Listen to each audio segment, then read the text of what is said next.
मेरा ख्याल है कि अब इसका तकरीबन यूं कंक्लूजन होना है, तो कैसे होता हुआ देख रहे हैं आप? देखिए, जैसे अभी आपने खुद कहा है कि पाकिस्तान तहरीक इंसाफ ने तो इसको मानने से इनकार कर दिया और वो मौलाना को अपना नुक्ता नज़र देंगे। उसके बाद मौलाना फजल रहमान आगे क्या पैगाम देते हैं वज़ीर आज़म शहबाज शरीफ को और बिलावल भुट्टो ज़रदारी को, तो ये थोड़ी देर में हमें मालूम हो जाएगा।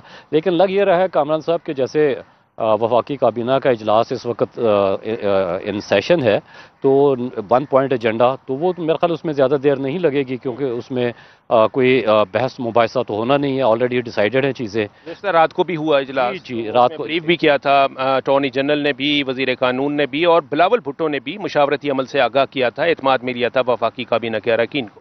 ये तो एक एस्पेक्ट है ना जी, कि जो हुकूमती लेवल पे डिस्कशंस हो रही हैं और बिहाइंड द सीन्स भी कुछ मीटिंग्स हो रही हैं। अभी कुछ ज़राए हमें बता रहे हैं कि रात को एक बड़ी अहम मुलाकात हुई, जिसमें तमाम प्रोज एंड कॉन्स जो है सारी सिचुएशन के वो डिस्कस किए गए कि नंबर्स गेम की सिचुएशन क्या है और कहाँ तक इस ड्राफ्ट अमेंडमेंट बिल जो है इस पर कितना कंसेंसस है, किसका क्या नुक्ता नज़र है, कौन किस चीज़ को अपोज कर रहा है और किस चीज़ को सपोर्ट कर रहा है। तो ये सारी चीज़ें तय होने के बाद ही आज वफाकी काबीना का इजलास जो है वो हो रहा है। अब वफाकी काबीना का इजलास जैसे ही ख़त्म होता है, तो उसके खदोखाल भी हमारे सामने आना शुरू हो जाएंगे। ये जो ड्राफ्ट अमेंडमेंट बिल है, तो उसमें क्या क्या चीज़ें प्रपोज की गई हैं, किन किन नुकात के ऊपर एग्रीमेंट हुआ। अच्छा राना साहब, इसमें हुकूमत ये कहती है कि जी अगर हमें जो मतलूबा हिमायत है, यानी मौलाना साहब हिमायत नहीं करते या पीटीआई हिमायत नहीं करती, तो ऐसी सूरत में हम हुकूमत जो है वो प्लान बी पर अमल करेगी। ये प्लान बी क्या है? देखिए कामरान साहब, हमारा जो प्लान बी होता है, एक्चुअली प्लान वही होता है जिसको हम प्लान बी का नाम देते हैं। तो ये तो सबको मालूम था कि नंबर्स गेम में तो हुकूमत के पास चॉइस ही कोई नहीं है कि वो इस बिल को पास करवा सके।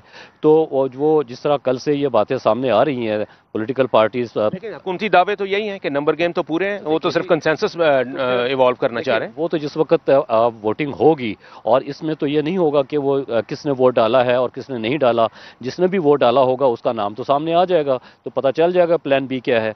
तो प्लान बी तो बेसिकली वही है जिसका भी मैंने जिक्र किया कि रात को एक अहम मीटिंग जो हुई है उसमें यही था कि जनाब ये नंबर्स पूरे हैं और अब गो हेड वाली बात है कि आप जाएं और इसको अप्रूव करें। तो आज कैबिनेट की मीटिंग भी ज़ाहिर एक हिजान था पूरा। आप देखें पिछले 1 डेढ़ माह से, कि पिछले महीने भी सितंबर हम यहीं खड़े थे कि इसी तरह सैटरडे को नेशनल असेंबली और सेनेट के इजलास बुलाए गए, मुखर होते गए, फिर संडे को जो फॉलोइंग डे था उसको बुलाया गया। आज मेरा ख्याल है कि चूंकि अगर कैबिनेट की मीटिंग आज हो रही है, तो दैट मीन्स इसका इम्कान, मैं अभी फिर भी ये कहूँगा कि इम्कान, क्योंकि you can not predict anything, you know there is many several slips between cup and the lips. बिल्कुल ठीक। बिल्कुल जी, यही बात है कि वफाकी काबीना का इजलास हो गया और हमारे जो कौमी असम्बली और सेनेट के इजलास जो कन्वीन हुए हुए हैं जी, वो डिपेंडेंट थे इस इजलास पे कि वफाकी काबीना मंजूरा देगी, उसके बाद फिर वो इजलास भी होंगे। तो अभी ये सिलसिला जो है वो चल पड़ा है। वफाकी काबीना क्या फैसला करती है वो अभी कुछ ही देर में सामने आ बिल्कुल जाएगा। वफाकी जी। काबीना क्या फैसला करेगी कुछ ही देर में पता चलेगा।